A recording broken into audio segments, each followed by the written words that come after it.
Good morning. I just wanted to come up here and introduce our speaker. Sean's a good friend of mine. I've known him for probably 6-7 years now, just coming from Walk for Water. He stays usually with me when he comes here. He's got in yesterday. We got to hang out. We got to talk a little bit, got to share a meal together. He's a really good guy. I spent some quality time with him a couple years ago when I went to Haiti with Healing Hands International. We went out there. It was their 100th or their 1000th well drilling celebration. And one of the neat things about that trip that we got to do is we got to dedicate a well to Ron White when we were out there. So it was nice to share in fellowship with that with Sean. Sean knew Ron, knows Ron pretty well. It's good to have him here. He's going to bring us a good lesson. So I'm going to turn it over to Sean.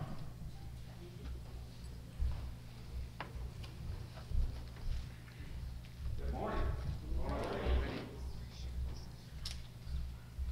Well, I don't know if I could have had a better introduction. Thank you, Matt. Now the pressure's on.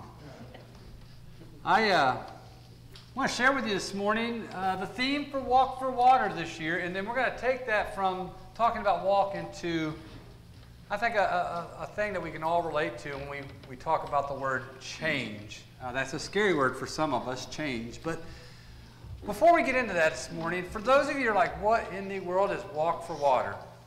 Well, if you haven't been here for the last 12 years, then you're new, then this being the 13th Walk for Water, maybe this will help you understand. So last year and this year, we've gone with the theme, Change the Cycle.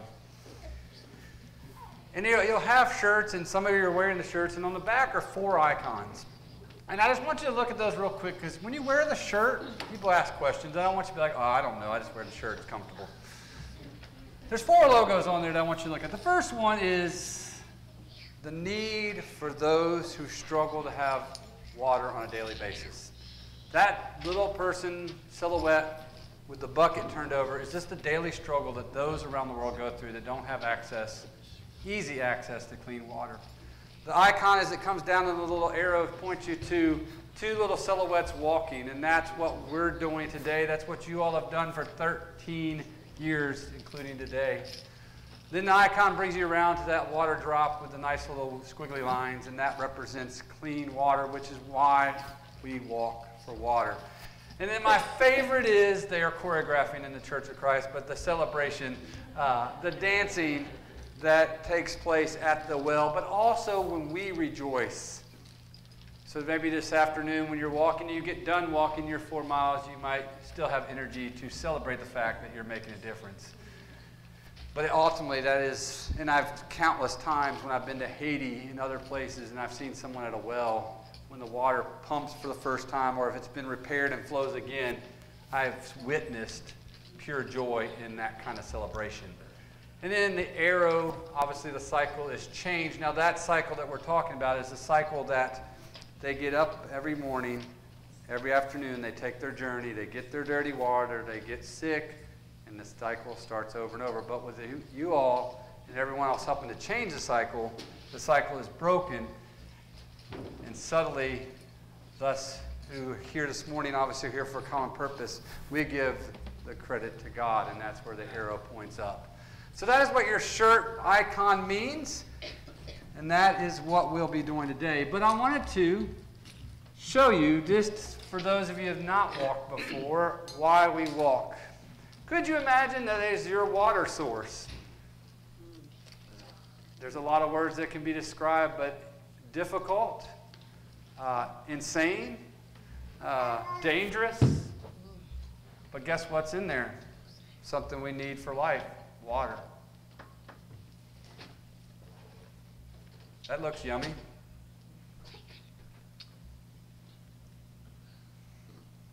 I mentioned this in class this morning, and we kind of laughed because I know you guys have experienced rainy and dry season, but around the world there's literally rainy and dry season.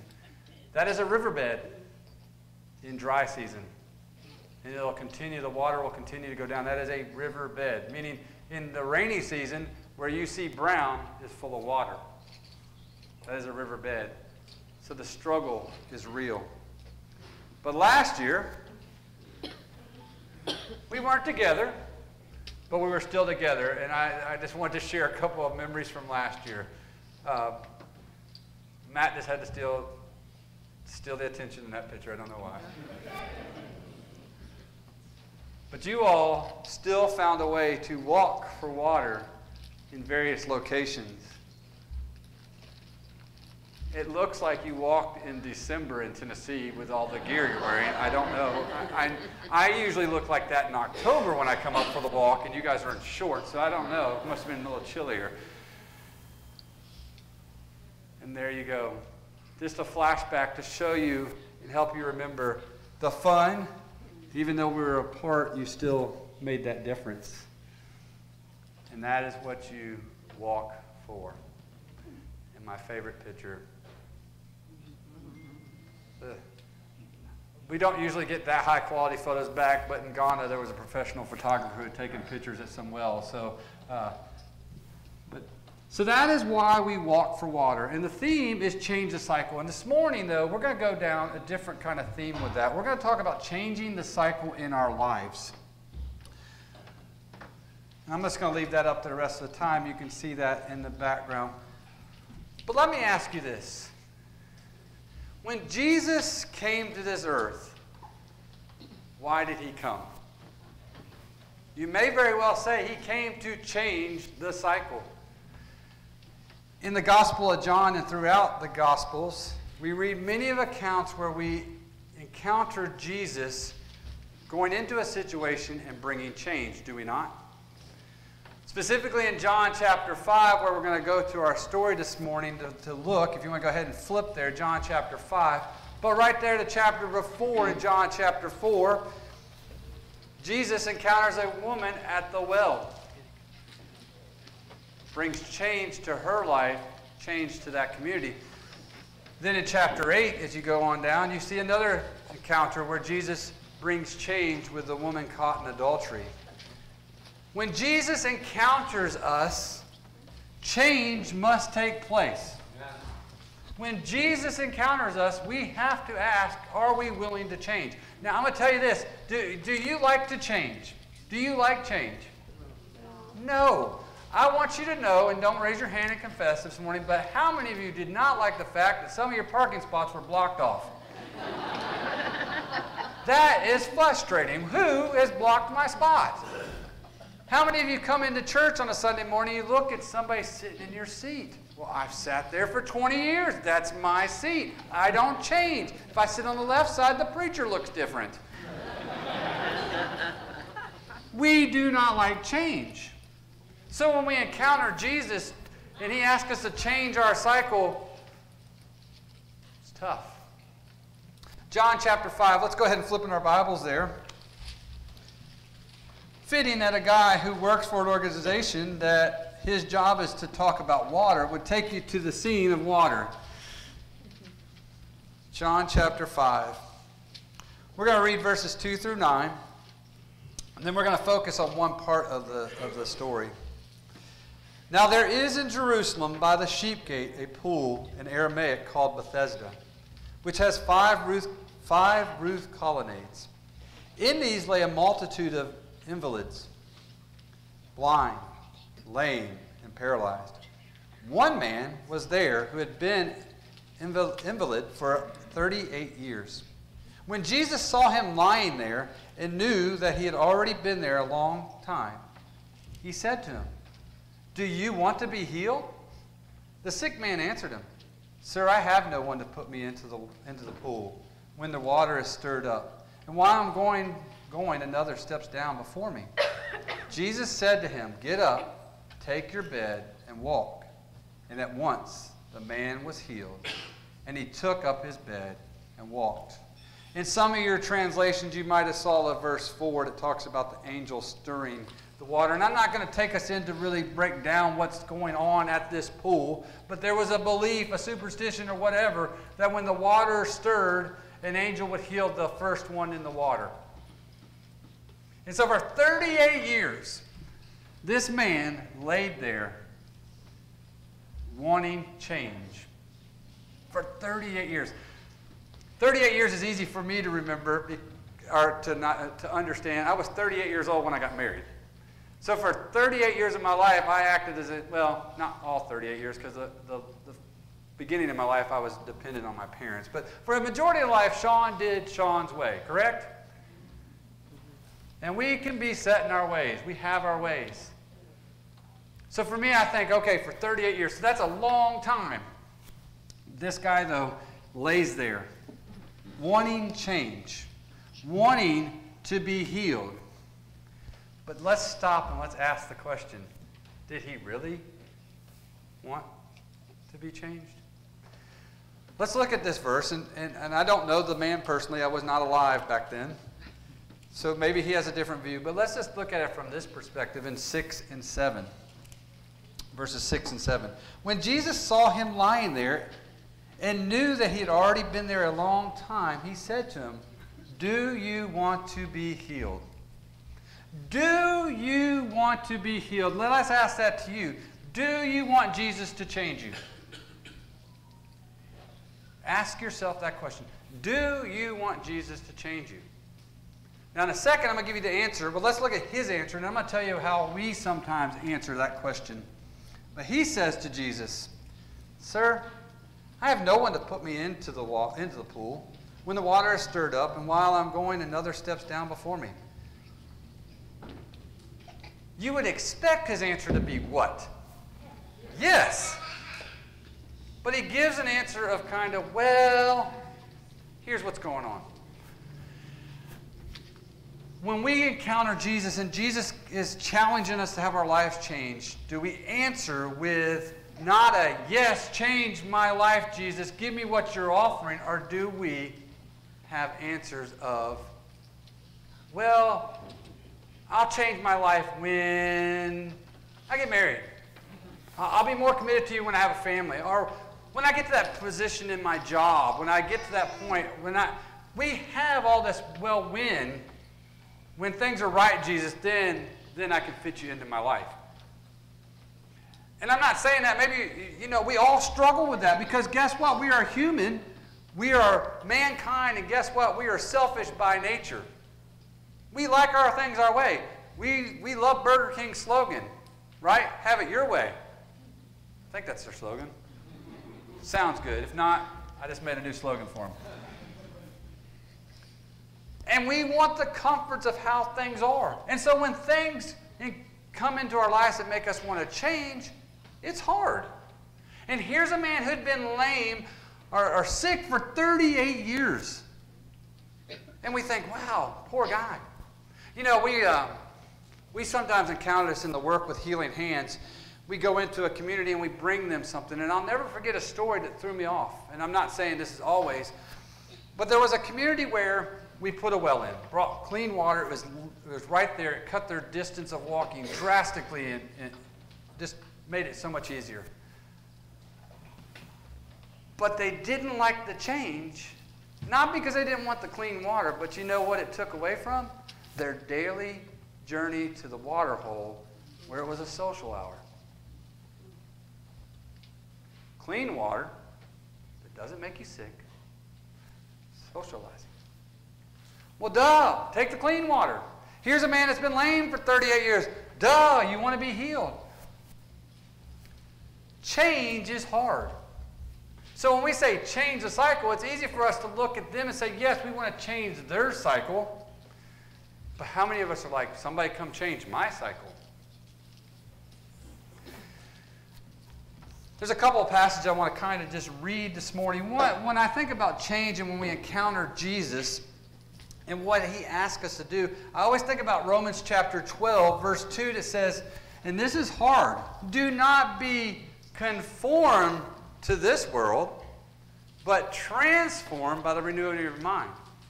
Transformed. Now I think of transformed. I think of me as a kid. I think about Transformers, the cartoon, the robots that were like a car that turned into a robot. All of a sudden there was a semi truck going down the road, and he's like, oh, next thing he's running down the road with a sword in his hand. I was like, wow, that's cool change.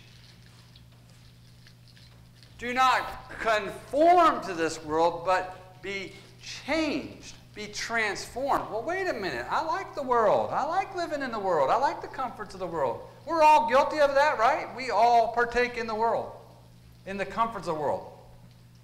But you want me to be changed, transformed. I think about the passage found in Colossians chapter 3, verses 1 through 10, if you want to flip over there. Colossians chapter 3. In the little subtitle in my Bible before you get into this, which was not there when it was written, but we've added them in since. Put on the new self is what it says. If then you have been raised with Christ, seek the things that are above, where Christ is, seated at the right hand of God. Set your minds on things that are above, not on things that are on earth. For you have died, and your life is hidden with Christ in God. When Christ, who is your life, appears, then you also will appear with him in glory. Put to death, therefore, what is earthly in you: sexual immorality, impurity, passion, evil desire, and covetousness, which is idolatry.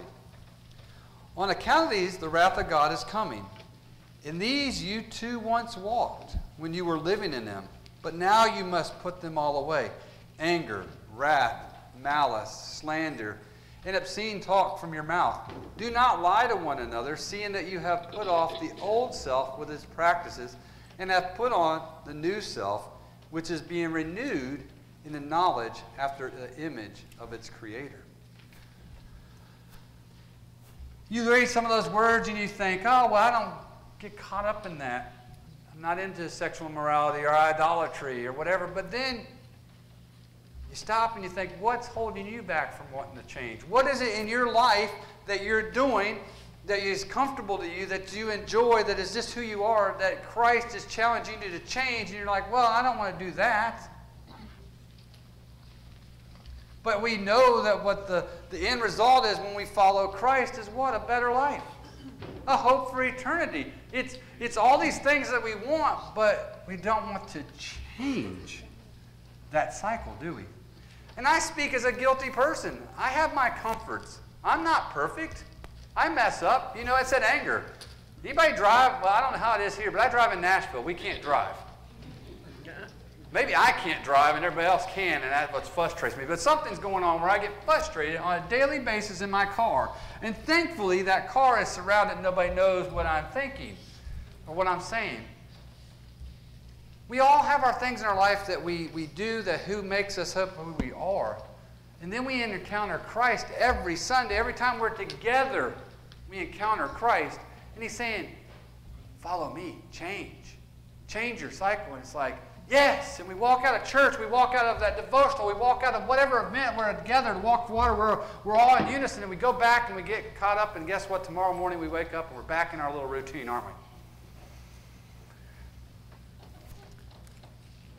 You know, what I love about the story is that in John chapter 5 is that Jesus didn't question him. He healed him. He changed him. And what I love about that, and what I want you to take from encouragement is this, is when you encounter Jesus, he wants you to change instantly. He wants to heal you. He wants to give you what he's offering instantly. He's not judging you on who you are, where you've been, what you've done. He's not looking at that. He wants to transform you into a follower of him. And that's what his purpose is. And that's why he came to this earth, to change the cycle that we are in. In a second, we're going to go to Galatians chapter 2, verse 20.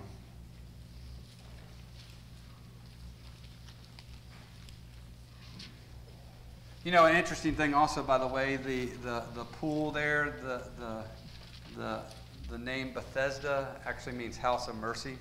Just a side note if you ever wanted to know that. But let me ask you these couple of things. Do we look at others and want to change them? Well, I know what you need. Let me change you. But then we look in that mirror and we say, well, I'm not going to change who I am. Do you want to be changed? You know, before we go to Galatians chapter 2, verse 20, I recently was talking about a sermon at my home congregation in Nashville, and I was talking about encountering Jesus. And there's two people in the Bible that encounter Jesus. And I think that's where we're at and who we are. We're either going to be one or the other. There's the rich young ruler in his story, and then there's Zacchaeus, the wee little man. They both encounter Jesus. But they have two different results. We're not going to go there in a passage, but you think about when Zacchaeus sees Jesus coming to town, he does whatever it takes, doesn't he? He's a wee little man. He climbs up in a tree to see Jesus. Jesus and him interact. Jesus talks to him, and what does he do? He instantly changes, does he not? He realizes, man, I've been a bad dude. I've ripped some people off. I'm going to give back. He changes. The rich young ruler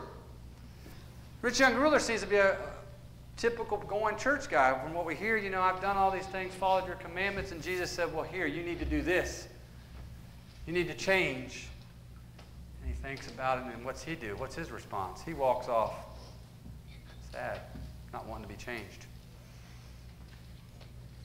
You're going to encounter Jesus not just once. Jesus is always going to be in your life. You're going to encounter him. The question is, how are you going to respond? Are you going to want what he has to offer, and you're going to be willing to change your cycle and be followers of him? Or are you going to encounter him, and when you see that change, you go back, nah, I think I'm good with where I'm at. I want to stay with what my comforts are. See, Jesus doesn't want us to be comfortable in where we're at. He wants us to be transformed. And the more people follow Christ and transform their lives, the better this world is. The more impact's made. But I tell you this, it's hard because every day you turn that TV on, you get on social media, and it's all about how to make you, me, what I want, what I need, what makes me happy. You notice all of it's about us. Christ says, give up yourself. Turn your life over to me. Love others. Bring that change. Man, it's hard. Galatians chapter 2, verse 20, as we wrap up this morning, we got a big day ahead of us. We're about to tailgate. First walk for water tailgating session I've ever been to. I've been to a few walks.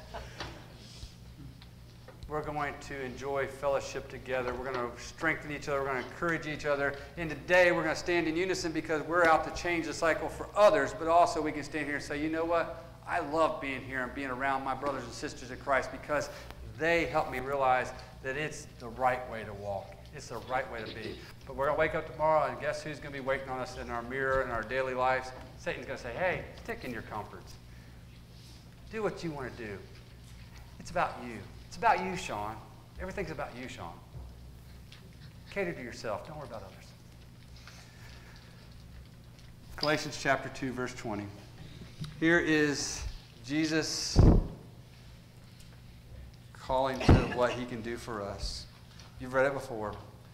Paul says, I have been crucified with Christ. It is no longer I who live, but Christ who lives in me. And the life I now live in the flesh, I live by faith in the Son of God, who loved me and gave himself for me. Are you crucified with Christ? Are you no longer living for yourself, but living for Christ? For some of you in this audience, maybe you have no clue who Jesus is. Maybe you're just learning about him. There are people here I know will study with you, and they will show you through his word what it means to be a follower of Christ. For some of us, we're wanting to make that change in our life. We want Christ in our lives, and we just haven't made that step to say, you know what? I want to be crucified with you. I want to be baptized. I want to become new. I want to have my cycle changed. You have that opportunity as every day, anytime. I know someone would gladly meet you here or anywhere and baptize you into Christ. And for a lot of us that are sitting here today, maybe you've been in this building for so long and every Sunday, but your life is in the same old cycle. And you just need the prayers and the encouragement of the brothers and sisters here to say, you know what, we're going to walk with you, we're going to help you. Whatever rut you're in, we're going to get you out. Because that's what Christ community is about. That's what this church is about being there for each other so that we can go out and change the cycle of what we see around us. There are a lot of things that are going on in your lives. If you have any prayer requests, whatever your needs are, I encourage you to come. Just know this, Jesus wants to encounter you. Every moment of life you have an opportunity to encounter him. Are you encountering him? Is in that encountering, are you walking away changed for the better? Or are you still away? Whatever your needs are, I encourage you to come as together we stand and sing.